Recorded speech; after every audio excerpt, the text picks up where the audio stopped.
ప్రత్యేకంగా కేసీఆర్ గారి పైన నేను ఏ రకమైన విమర్శలు చేయదలుచుకోలేదు. కాకపోతే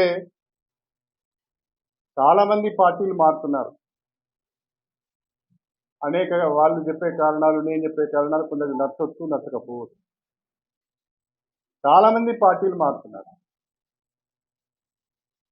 పార్టీలు మారిన ఎవరిపైన కూడా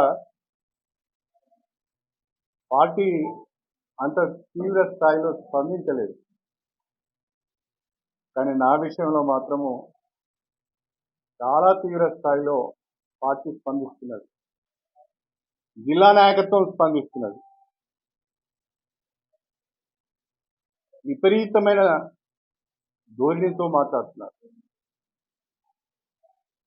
ఈర్ష్య, ద్వేషాలు వాళ్ళ మాటలలో స్పష్టంగా కనిపిస్తుంది.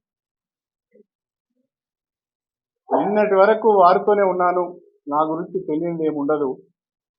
కానీ మాట్లాడే పద్ధతి, సంస్కారం, శ్రద్ధత లేకుండా మాట్లాడుతున్నారు. నేను వాళ్ళ స్థాయికి దిగజారి మాట్లాడదలుచుకోలేదు. కానీ ప్రజలను గమనించాలని నేను ప్రత్యేకంగా కోరుతున్నాను. చాలామంది పోయిండ్రు, వాళ్ళ గురించి మాత్రము నేనేం మాట్లాడడం లేదు. నా మీద మాత్రము అనేక ఆరోపణలు లేదు. మాజీ మంత్రి దయాకర్ రావు గారు అంటారు, కేసీఆర్ కుమార్తెకు 3వ స్థానం వస్తుంది అని. మరి ఇక్కడ కేసీఆర్ కుమార్తె నిలబడతలేదు, కడియం శ్రీహరి కుమార్తె నిలబడుతుంది. అంటే ఏం మాట్లాడుతున్నాం కూడా అర్థం కావాలి. ఎక్కడ మాట్లాడుతున్నాం, ఏ స్టేజ్ మీద మాట్లాడుతున్నాం కూడా అర్థం కావాలి.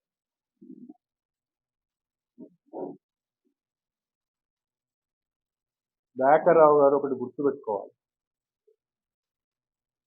మీరు మాట్లాడిన భాష నేను మాట్లాడను, కానీ 100 కోట్ల రూపాయలు ఖర్చు పెట్టి పాలకుర్తి నియోజకవర్గంలో పనులు చేస్తే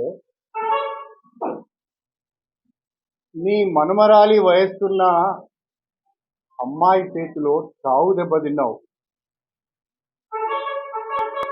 అనిపించలేదా?